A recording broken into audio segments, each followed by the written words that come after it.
So thank you everyone for joining us and happy National Coaches Week.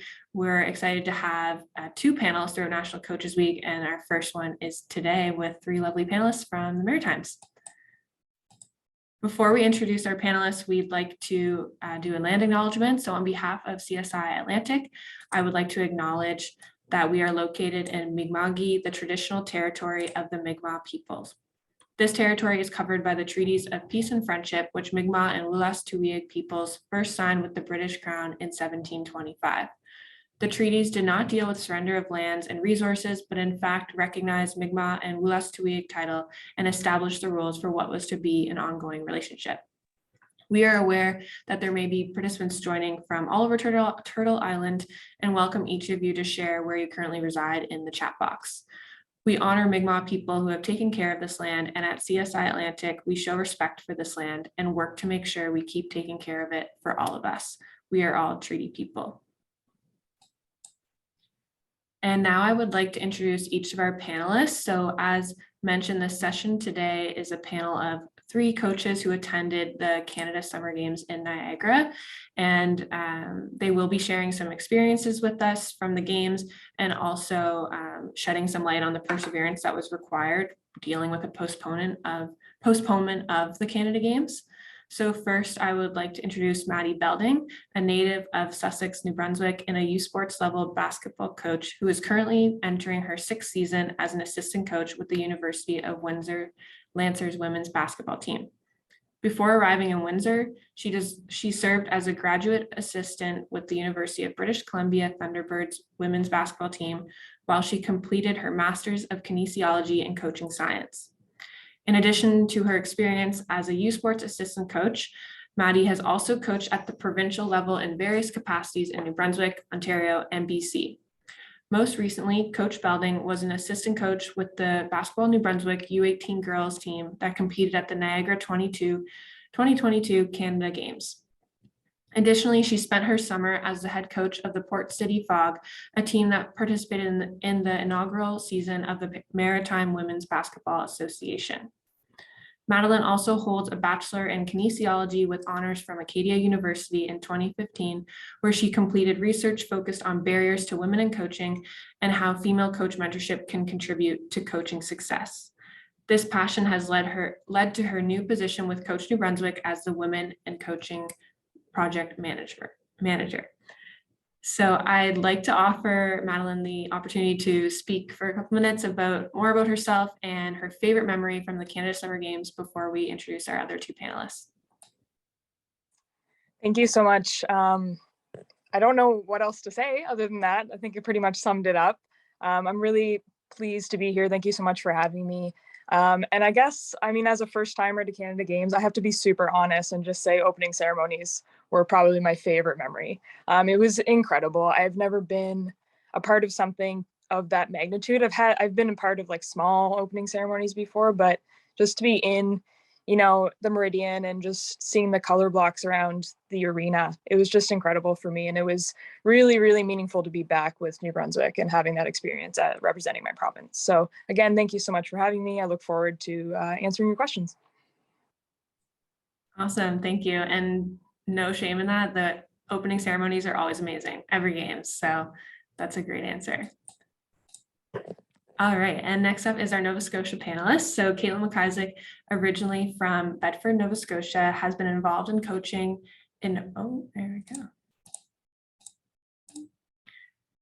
has been involved in coaching in Nova Scotia for the past decade. She has worked at various levels from grassroots to coaching within the high performance provincial program at Soccer Nova Scotia.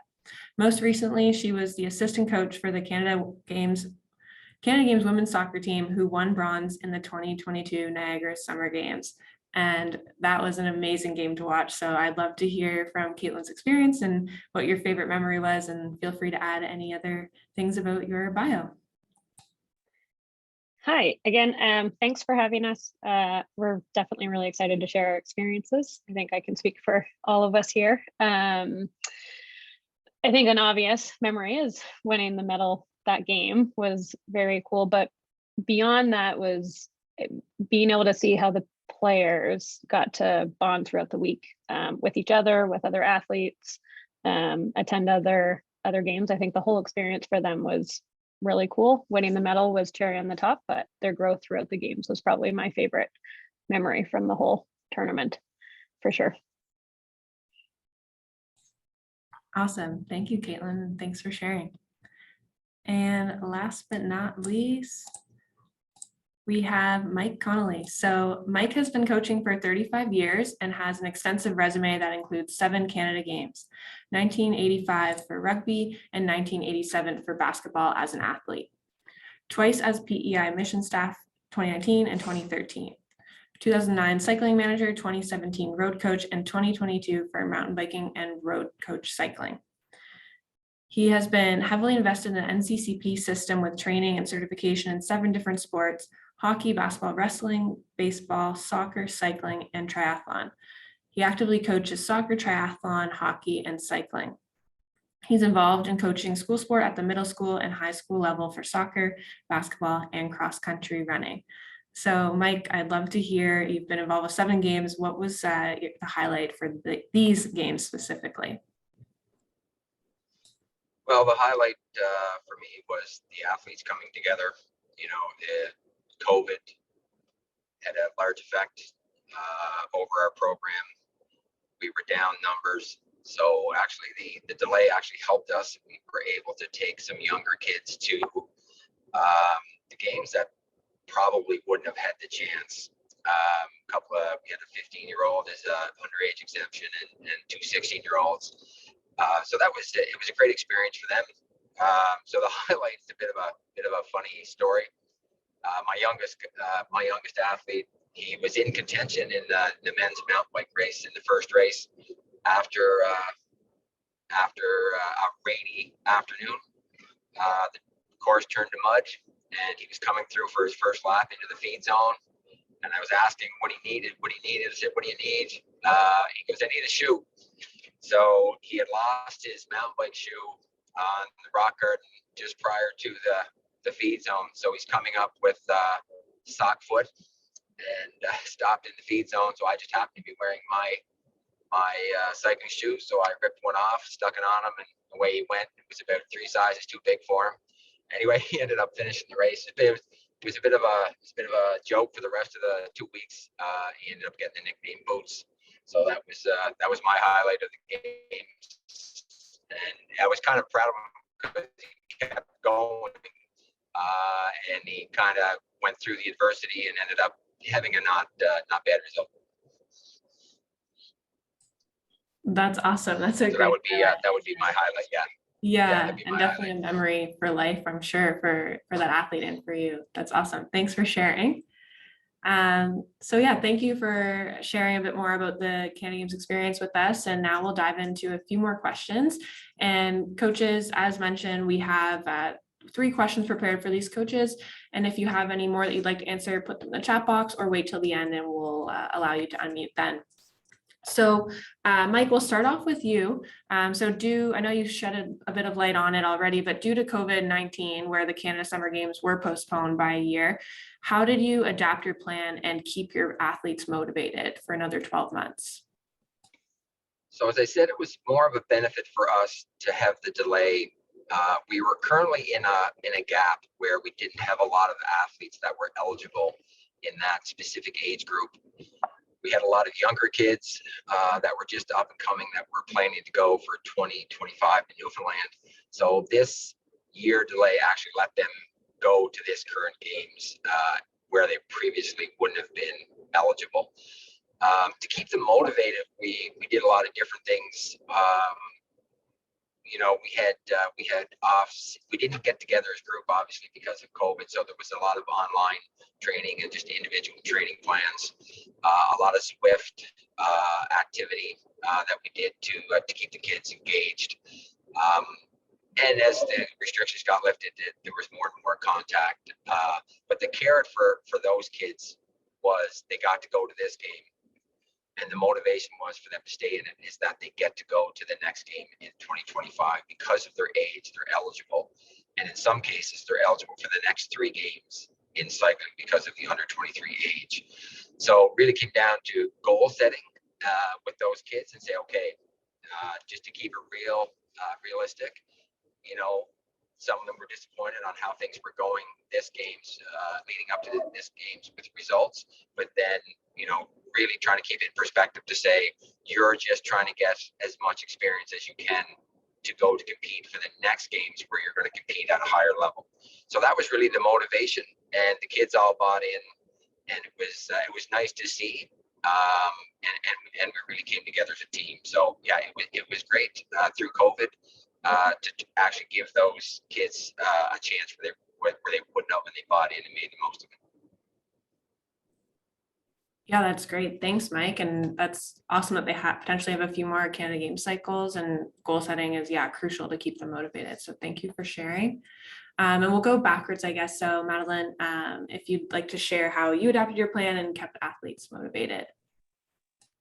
Yeah, for sure. So my situation was a little different. COVID, because of the cancellation, actually gave me the opportunity to be a coach with New Brunswick.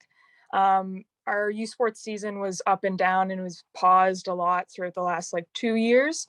So during that time, I was able to kind of reconnect with my coach contacts in New Brunswick. And because of the growth of women's basketball in the Maritimes, an opportunity had already presented itself for me to return home for 2022. So the timing was actually perfect. And without COVID, I wouldn't have had the chance to go to Canada Games. So that one silver lining for me was that I was able to get this experience. But through that time, it also gave me a chance to learn about what Basketball New Brunswick was doing. It had been a while since I had been involved in programming. And for them, it was a unique opportunity for them to open the net super, super wide and get as many athletes in the gym on both the men's and the women's side. So they were able to create these regional training, groups throughout the summer of 21, and that they were in contact with Basketball New Brunswick coaches, almost every weekend in that summer, but in their own region, so that to avoid those close contacts and etc. And from there, they were able to work on individual skills, team concepts, etc. So it gave them a reason to keep playing. And knowing that Canada basketball was going to change the age just for the Canada Games. So normally we don't have 18-year-olds, but we knew going into it that we're going to have kind of the same group. So it was great. We opened the net super, super wide. That led to regional training groups in the fall the next year. And then just kind of it kept going and going and going. One of the things we did think is maybe it may have been too much throughout the summer, that maybe there should have been a little bit of a break, but the level that we put on the floor, we were pretty proud of. So I think that was one of the reasons why I kept them motivated. There was not a lot of basketball going on, so they had those sessions and they were getting excellent coaching and preparing themselves for the eventuality of being on that Canada Game squad or playing one of the other, like the U17s happened as well this summer. So there were a lot of opportunities for athletes to play for Team New Brunswick, which was excellent. Yeah. Yeah, that's great. Thank you for sharing, and definitely a silver lining. I'm sure they were happy to have you as a coach. So thanks for sharing. And Caitlin, we'll have you wrap up this question with how did you adapt your plan and keep your athletes motivated? Yeah, so we had the previous 2 cycles were led by Cindy Tai, who is an organizational wizard, and she's excellent at what she does. So we got to have a really good insight of what it should have looked like. Our reality was very different. So normally we'd have them on a trip 2 years out somewhere in the US, and then we'd look to do another kind of competition environment that was higher level than what we can typically get in Atlantic Canada. So it's usually either stateside or going over to Europe. Obviously with COVID, all of that went out the window. So I'll say one of the coolest parts was definitely the staff that I got to work with. They were adaptable and flexible, and we redid a plan, I think 12 different times. So we start quite a bit earlier than the games. We usually go 3 years out. We start to bring pools of players together. What changed for us in the scouting and their competition level was groups of 10 for soccer is tight. We're an 11-a-side, player field. And so that impacted what we were able to see, how we were able to recruit. So we didn't end up with provincial programming through the last 3 years, which again, put a dent in how do we scout. So we just had to get creative. We spent a lot of time in the club environment, which is different than how we would normally recruit players from. In terms of keeping them motivated, we really built into culture for them. We talked a lot about how do you go as a team and how do we really instill the we before me mentality, which I think really helped them. We had a very strong group of 04s. So again, they've changed our age group. So the next cycle, we won't have under 18, but we developed a leadership group. We set up small, very short-term goals because every 3 to 6 months it changed. And we were clear with them of what our expectations were for that time point. And it obviously depended on, you know, how far into the selection process we were. But we were open in our communication with those kids, and what we knew, they kind of got everything that we had in terms of what time point we were at in the development. So if we were just weekly training, we were very clear with, here's what we're expecting from you as players, and here's your kind of shorter term goal. And then as we got to build towards the games, it definitely ramped up. We were in a league. We threw in a last minute ditch effort trip to New York, which didn't end up being great competition, but for a bonding purpose, it was excellent. And it couldn't have been better timed prior to the game. So I think, to kind of summarize, a big piece of it was building a story for them that they could buy into was really helpful outside of training, outside of the technical work, the fitness, all of that grind. It was getting them to believe in something, but then also setting them up for the what ifs it doesn't go this way. Like, what if it doesn't go the way that we've kind of dreamt this idea for you? But couldn't have done it without the other staff involved and the type of personalities they brought to it, because it was weekly. I think I talked to them more than I talked to my partner sometimes. And we put a ton of time in, and we all had different day jobs, but I think because we were so motivated to try and kind of do what the last cycle had done, it helped paint that story, which is really nice. Awesome. Thanks for sharing. And I'm sure many coaches can relate to that, spending more time with your coaching staff and athletes than maybe your family and friends and partners. So thank you. And I appreciate the we before me mentality. I think that's really important in the team environment, especially Canada Games. And what you mentioned on your staff, like, it's so important who you surround yourself with and who you're working with. So thank you for sharing. Madeline, we'll get you to kick off the next question. So what was the biggest challenge you faced at the Canada Summer Games, and how did you overcome it? Yeah, I mean, that's a big one. We had pretty much the worst possible thing happen, and we had a really devastating injury happen the night before competition. So, and it wasn't just, you know, one of the worst injuries you could have in basketball, but it was also to the heart of our team. It was our best player, our leader, someone that we really came to depend on and off the court. So it was shocking. Like, we didn't even have 24 hours between the injury and having to play. And, you know, we talked about it later and we're like, man, if this had happened 2 weeks ago, maybe we could have handled it better, but it was just, you know, the night before.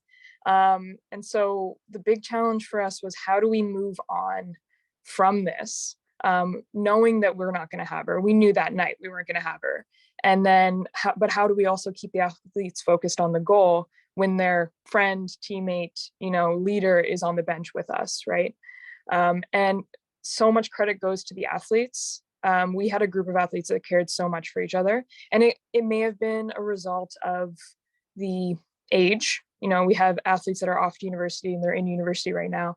It may have been a result of the, you know, connections they made the summer previously. I think they also were just an amazing group of athletes that really cared for each other. And they found a way to play even harder than they had before for her. And when we were at a loss for words as coaches in terms of what we're supposed to do, the athletes steadied the ship, and the injured athlete included in that. She was phenomenal. She wouldn't leave. Like, we gave her the option. We're like, do you need time? She's like, no, I'm not leaving. We're like, great, we've got you. And that's awesome. Yeah, so it didn't go, of course, you know, the way we had hoped, but so incredibly proud of the resilience of their team and how they handled it. It was crazy, the amount of adversity that was just thrown on them. And, you know, it didn't, results wise, we didn't get where we wanted to. We probably ended up a couple places below what we should have been, but we can hang our hat on the fact that we gave it everything we had. And, you know, the hardest thing is just an athlete that worked so hard didn't get that opportunity. And I think that's what still, you know, hangs over our head a little bit, because we wanted that for her. But because of this trust we had in our staff, we were able to get through that. And, you know, I've even found this year, like going into my new season, we had an injury happen. And the only way I was able to stay calm and like be reassuring and not catastrophize was because of what I had gone through this summer. And, you know, the injury wasn't as serious, but it was, you know, a young athlete coming in, they thought their life was over. And so I was able to handle it because I had gone through this. I wish it didn't happen, obviously, but that's part of sport. So it really changed how Canada Games was supposed to go, but we're able to get through it. And a lot of credit goes to the athletes and then the coaches around me, for sure.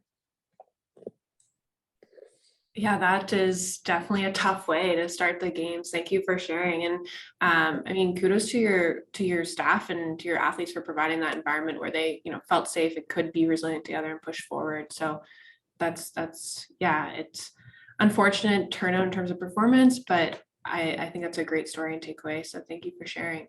And Caitlin, we'll have you go next. So the biggest challenge you faced and how you overcame it. So I would say there was two. A global one off field was managing player energy. The games is awesome. There is so much going on. They want to be at events. They want to be down at the festival. They want to be hanging out with girls, boys, whatever. They want to be kids, which is super cool being in the athlete village. But 4 games in 7 days is heavy. And so really trying to manage their nervous energy, what they did throughout the day. So they got to have some fun, but also weren't exhausted by the time we got to game time. We played at 7:30 most days at night. So you kind of waited all day to get on the field. So it was a lot of creative, how do we let them do things without exhausting them mentally, physically, emotionally. So I would say off the field, that was probably one of our biggest challenges. And how we dealt with that, it's a marathon when you're there. You team meet, you set expectations, you set goals. It's all of the stuff you do at home, just in a very condensed, intense week-long process. So we just had a lot of conversations with the leadership group to check in. How you doing? What do we need today? And then we adapted our plan based on their feedback to us as well. Because we'd go in with an idea, but without their kind of ability to tell us, sometimes we were way off in terms of what they actually needed from an energy and loading perspective. And then losing to Ontario, although we expected it as coaches, you paint the picture as if you are going to win that game. So for the players leading up to the games, they had never lost. They won regular season for the senior league. They won the tournament when we went down to New York. They did very well in the winter league. So they hadn't had a ton of adversity. So we got up against Ontario in the semifinal. We knew as coaches, you know, if they go up by so many, we're going to pull the chute and save some energy because we played the next game knowing it was also for a medal. So we put ourselves in a really good position to be on a podium, but we didn't want to go for something that wasn't realistic. Ontario had, 11, 12 national team level players. We had 1. And so the realism of trying to score 2 or 3 on Ontario wasn't in the game plan. So they bought in, which was what you need to do as a staff. But the reset after that game into the bronze was probably one of the coolest but harder meetings we've had to have as coaches. That group, we got lucky. They were awesome mentally. That night was it was a lot of emotions. It was a lot of tears.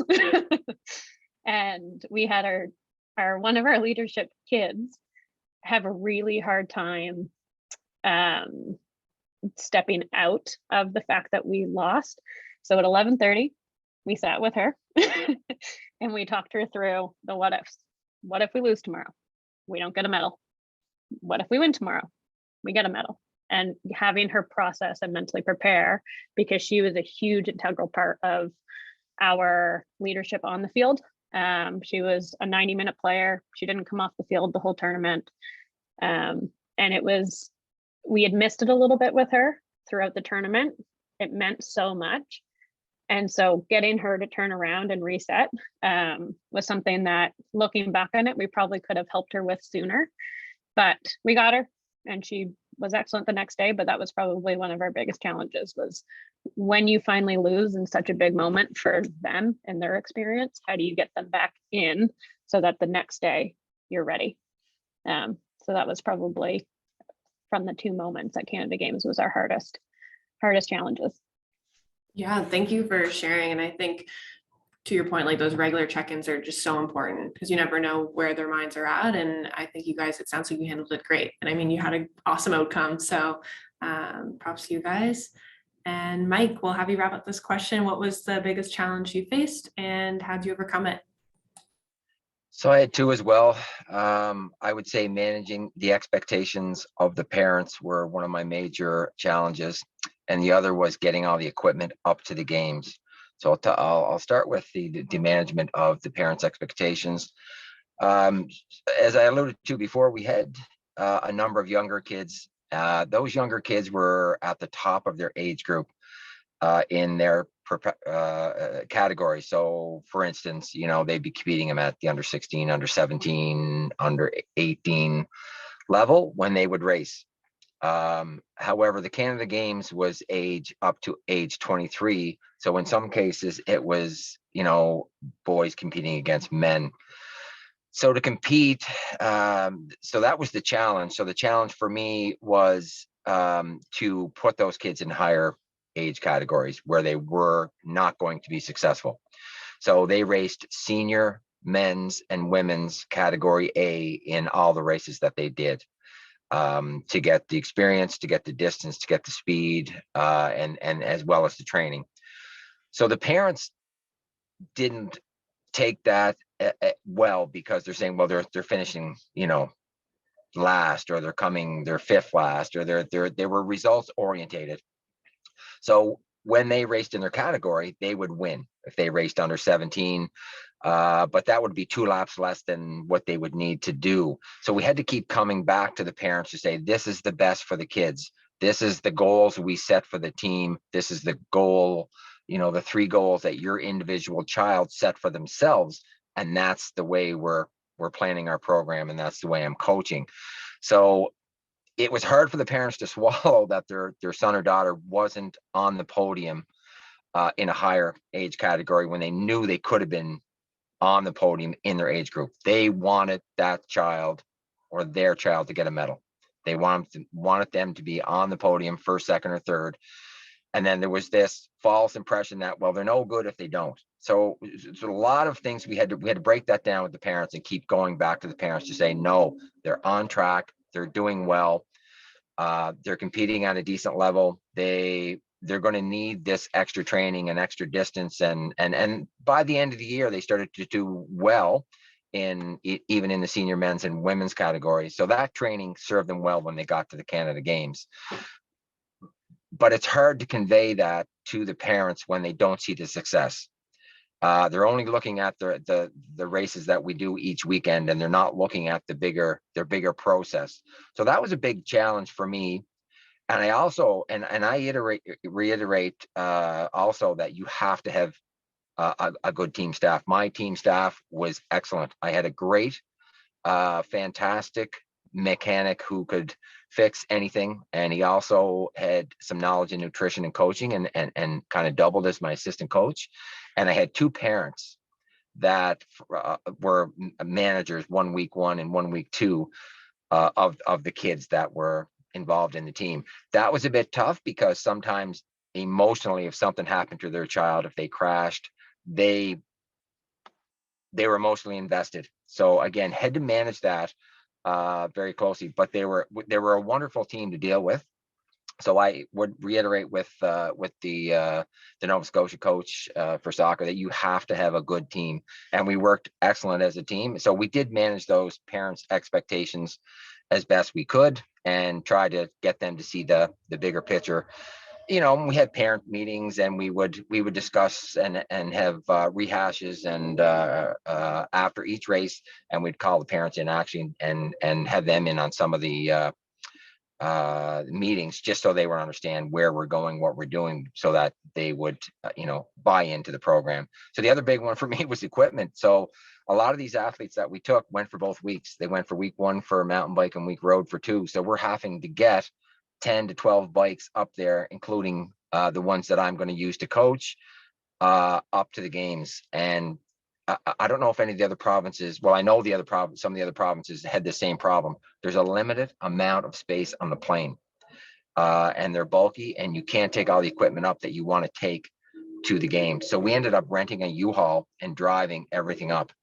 And then once the other provinces found out that we were actually driving a U-Haul up, we hauled, my day job is I work for Triathlon Canada. So we took all the bikes for the PEI triathlon team. We took equipment for Triathlon New Brunswick, and we also took bikes for Newfoundland, Bicycle Newfoundland, because they couldn't get bikes on the plane. So that was a huge problem for a lot of teams.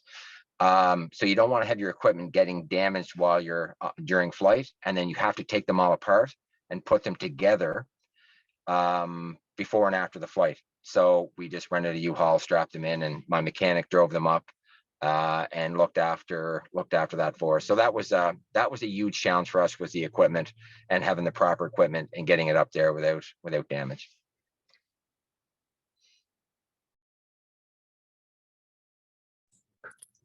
Thanks for sharing, Mike. And it's, that's very unique in terms of a sport that relies so heavily on equipment and having to take it apart and put it back together. And so yeah, thanks for sharing that. And in terms of parents, like managing parents, yeah, I'm sure many coaches can relate to that. And it sounds like, those regular check-ins and meetings are very valuable and hopefully helped them understand the process and see the bigger picture. So thank you for sharing that. Our last question, we'll start with Caitlin.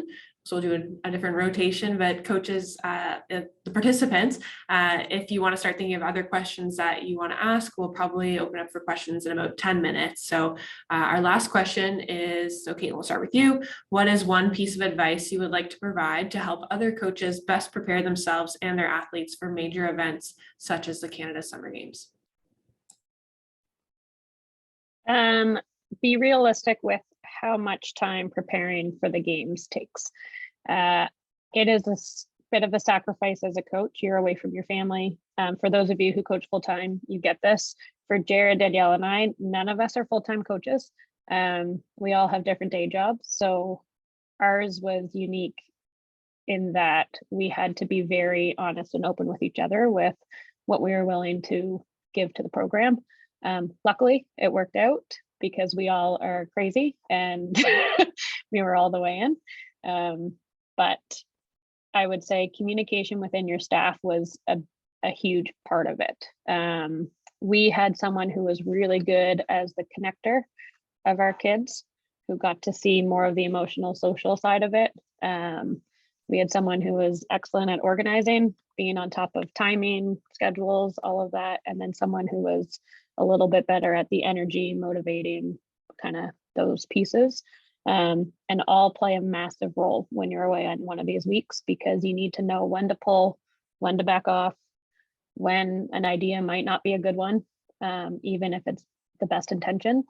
So that communication between the staff and the kind of trust in each other to be able to go, hey, no, we can't do that, or hey, we need to push here, or we need to pull here. I would say that is what made us successful as a staff, is that we trusted each other. We were all the way in for those kids, but we also knew when we could speak up and say, nope, we can't do that, or yep, we need to kind of go ahead with this motion. And it's a marathon. By the end of the week, you're exhausted emotionally, physically, mentally. But it's one of the coolest experiences I've had as a coach, being able to coach within that environment. So if you get a chance to, I jump on it. I'm planning to do the next cycle. So that, yeah, I think that's most of it for me. That's great. Thank you. And I know as coaches, we generally, set expectations for our athletes. And I think it's important as coaches, we reflect on that too. As you mentioned, it's a huge time commitment and we aren't always aware of that. So setting expectations, having the right people around you to make it a bit easier, like having, you had 3 people with different qualities and strengths that they brought to the table. I think that's so important. So thanks for sharing. And I echo Caitlin's comment, like if you want to be involved with Canada Games, definitely jump at it, work towards it, get your comp dev. And for the female coaches out there, there's an apprenticeship program. And for any Indigenous coaches, we have the Aboriginal apprenticeship program. So if you want more information about that, definitely reach out. And Mike, we'll throw it back to you for what is one piece of advice you would like to provide to help other coaches best prepare themselves and their athletes for major events such as the Canada Summer Games. So my advice would be to get as much experience as close to or at that level than you can. So, for example, for us, competing in Quebec, going to the national championships, going to the higher level races, so that our Canada Games is not our first experience at that level, or if it's only our second. So they need as much experience as they can. With that caliber of athletes. So we really made an effort this time to get to the mountain bike nationals, to go to the better races, travel more, and that creates a bit of a problem financially, but you have to have a budget to go with that. And the other thing is fully manage your athletes. We had good success this time around by managing the complete athlete. I've made the mistake in the past where I've just managed the physical aspect of the training and didn't go heavy on the other aspects. This time I really concentrated on the mental aspect, the complete athlete, the emotional control, the nutrition. We did a lot of mental training this time around, which, how to control your emotions, how to handle stress, how to manage your workload, your training load, your personal life into the program. And that worked really well for us, where I've made the mistake in the past where I've really just concentrated on the physical training or the technical. And this approach, in the last couple of games, I've really taken the complete athlete approach, and it's worked really well. And you hear that all the time when you read articles, you talk to other coaches, but the mental aspect is always the last thing we train, but it's really the most important.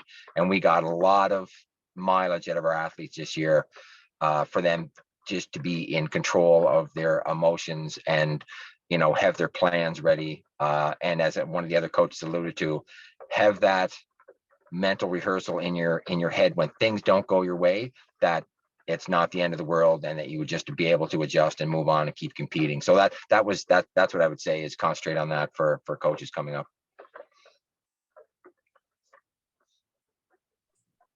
That's great advice. Thanks, Mike. And for coaches that maybe don't have access to a mental performance consultant or dietitian, reach out. I'm happy to connect with people, or even check out our YouTube. We have some sessions that, provide some basics for some of those, non-traditional items that we don't always touch on as coaches that I think are super beneficial, as Mike mentioned. So thank you for sharing that advice. And Madeline, we'll get you to wrap up this question. A piece of advice for coaches to prepare themselves and their athletes for major events such as the Canada Summer Games. Totally. I mean, it's all about preparation, right? And for us, going through what we went through, I would say it wouldn't hurt to have discussions with your staff and go through these exercises about what will we do if the worst happens? What will happen if we don't win the game that we're expected to win, etc. And obviously coaches, we do all these mental gymnastics about like, well, which pathway are we going to take, etc., etc.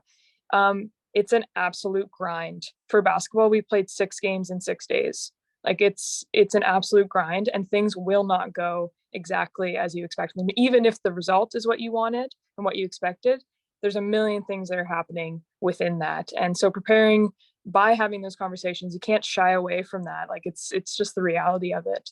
And then taking that holistic approach, like Mike and Caitlin both alluded to, preparing an athlete, preparing all of your athletes, and even yourself, like it applies to yourself as a coach. And I found for myself, being my first games, it was really, really important to take a couple minutes, even a day, just to focus on me. Like, what do I need? Having those check-ins. Maybe it's a, 12-minute nap if I can find it, or getting like at least, something green in my body so I don't feel terrible for the rest of the day. Because it doesn't stop, and your athletes need you to be there. And then I guess the last thing I would say, coming from a place as an assistant coach, it's really important to recognize the amount of pressure that your head coach is going through, and whether that's external pressures or internal pressures they're putting on themselves. So it's your job to be able to have those hard conversations with them, but also to do whatever you can within your role, obviously, to help alleviate some of the burdens. And then that goes right back to, you're going to take on a lot. So you need to also take care of yourself. And that trust that Caitlin mentioned between staff members is so, so critically important. So, yeah. That's great. Thank you. Thank you, Madeline. And I know we're doing a few sessions in the future about coach well-being and taking care of yourself as a coach. So that's a great message. And something I just want to add to, because I'm also preparing for the Canada Winter Games. So this is really helpful for me. And something we're doing with our athletes right now in terms of like holistic approaches, they all have journals, which has been really helpful. And we've actually got feedback from them about they want different questions and like things like that. So I'm happy to share kind of the resource that we bought our journals from. But I think, coaching and athletes in general, it's going more of a holistic pathway now, which is definitely needed. And it provides a better performance at the end of the day. So really appreciate all your advice and taking the time out of your lunch hour to sit with our coaches and participants. And if any people in the, I say audience, but any participants, if you have any questions, please put them in the chat box, or feel free to unmute or raise your hand. We'd love to ask these coaches a few more questions.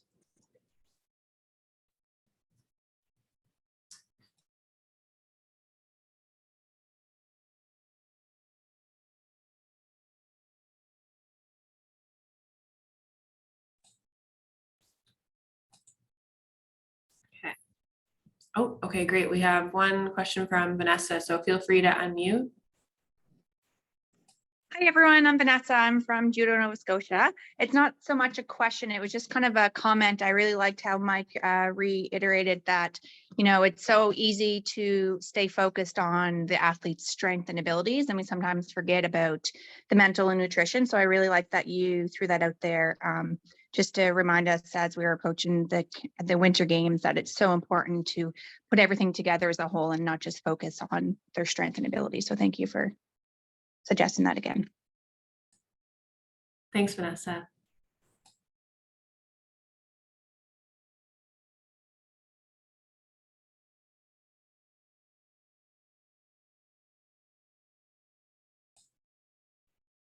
Hey, any last questions? I know we touched on a lot, so that was great. Do you have one? Oh, okay. I saw your head. So. Yeah. All right, well, we can wrap up early, and I guess coaches, if you have any last words to say, please feel free to add anything. And if not, I'm going to share my screen again with some upcoming sessions.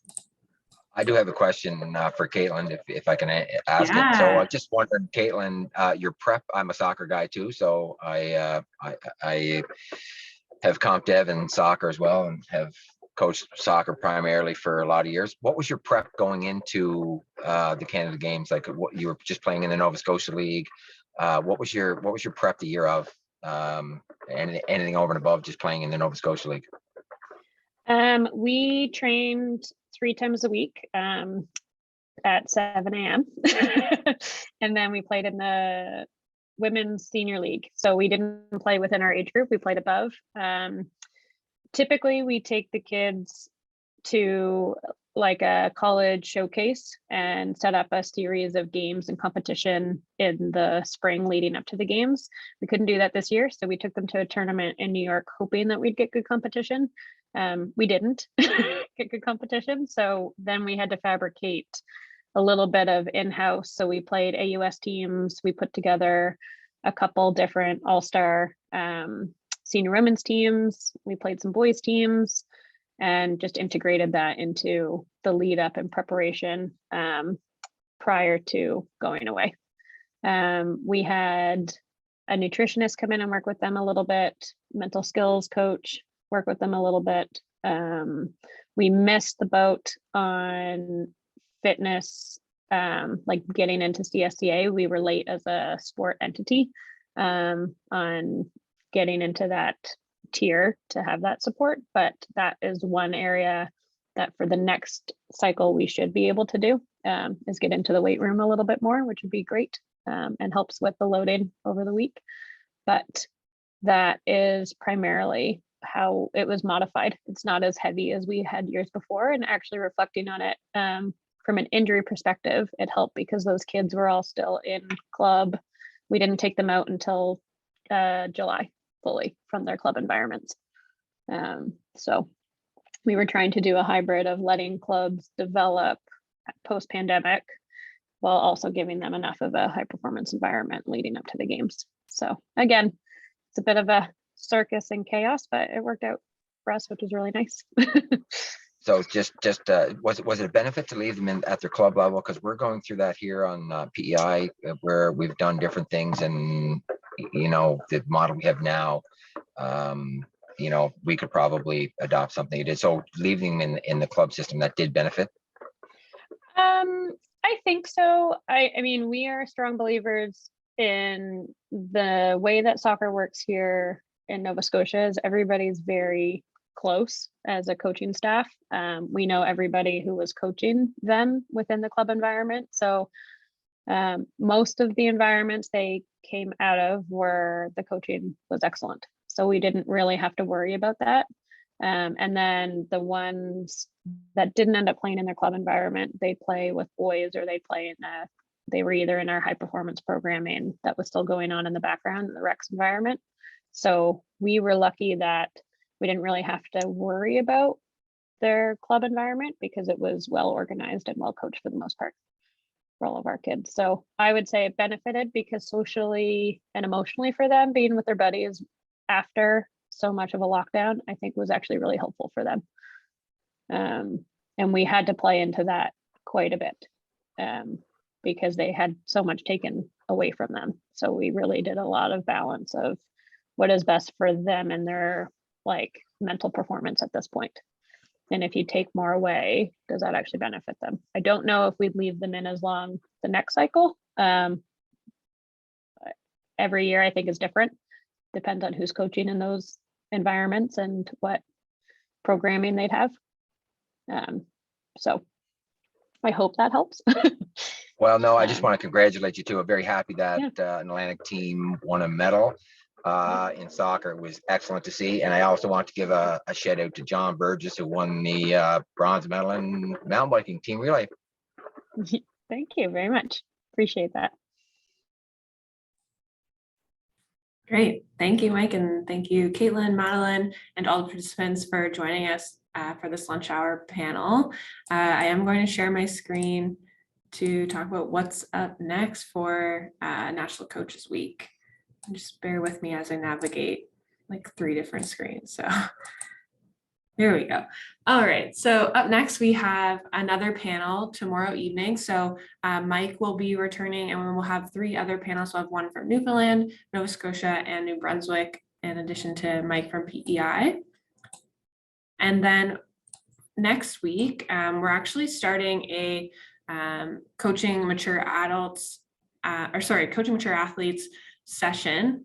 So we've had some requests from coaches about who are currently coaching athletes, more 60 plus age category, and they wanted some more PD specific to them. So we're going to be offering a session on September 27th and November 22nd, completely free, offered by Bettina and Bradley, who do lots of research specifically with coaching mature athletes. So feel free to check that out. Both of these events are in the locker if you'd like to sign up. Our next Podium Performance webinar series is in October. So after tomorrow night, our next session will be October 18th with Lori and Scott, who will be talking about sport mentorship and what we know and what we can do. So how we can make our mentorship programs better and how we can be better as mentors and mentees. And then we're going to finally have an in-person session for Podium Performance. So we have Aisha, who's actually from Ontario, and she's going to be coming down for this session to talk about the possibility of equity, diversity, and inclusion. So that's in person, 6 p.m. October 19th at the Canada Game Centre. There will be some snacks and beverages provided, and feel free to come network and learn from Aisha. She was at the Atlantic Coaches Conference in April, and she's phenomenal. So we really hope you can join us in person for this. And then I wanted to shine light on a few other things. So there's currently a research going on. So Kelsey Hogan, who works here and is also a researcher from Dalhousie University, is seeking community coaches to take part in this initiative. So if you'd like to reach out either to me or there is a link in this picture. I realize it's probably smaller on your screen. I'm happy to provide you with this link, and it is going to be in our monthly newsletter. So keep an eye out for that. By participating in this research, you can be eligible to receive one of 3 gift cards, and then you're helping us understand how we can better support community coaches, specifically around their mental health and well-being as a coach in a volunteer role. And last but not least, I would like to highlight a concussion conversation that's happening next week. So virtually from 7 to 8 p.m., completely free. It's offered by the government or the province of Nova Scotia in partnership with their Atlantic Canada partners. So feel free to check that out. Again, this link will be circulated in our monthly newsletter, so you can have access to that. But that's all next week. So that's all for now. If you have any questions, please feel free to reach out to me. And thank you again to our panelists and to participants for joining us today. Lots of great messages, and we hope you enjoyed, and we hope to see you tomorrow night as well. Thank you. Thank you. Thanks for having us.